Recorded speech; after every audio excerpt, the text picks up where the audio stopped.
You've got this perfect place in your yard. Beautiful shade tree. You're thinking the only thing that can make this spot better, when it's 105 degrees, is putting in a really nice pond.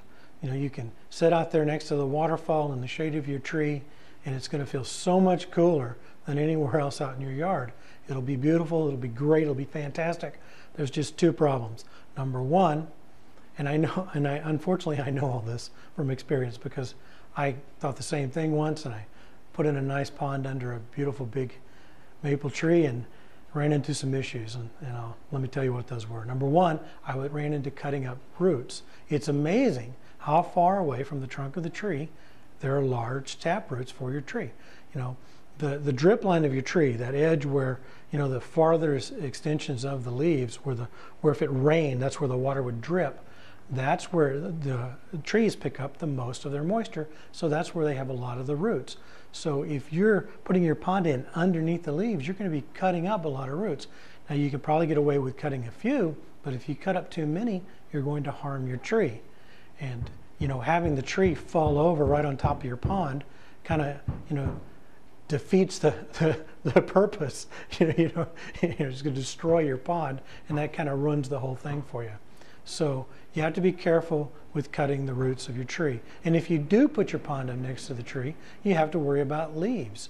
You're going to have a lot of problems with leaves falling in your pond. They're going to clog up your skimmers. If they get to the bottom of the pond, they're going to start building up layers and layers, and they'll start to rot.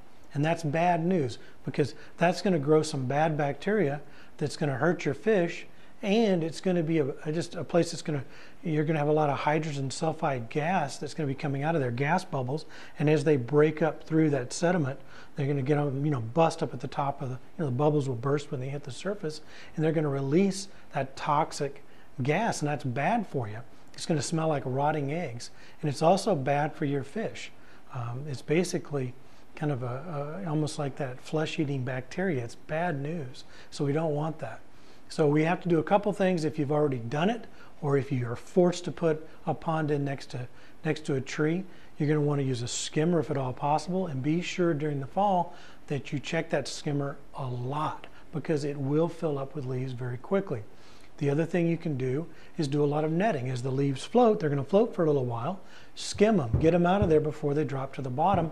And if they do get to the bottom, you're going to have to, get a net that has a good sharp surface that'll, scoop from the bottom of your pond, which is another reason not to have rocks in the bottom of your pond. And of course, we can also prevent the leaves from getting into our pond by having some netting. Having netting over the top of the pond will keep those leaves from getting in the pond and causing you problems. So those are some issues to keep in mind if you have a shaded pond.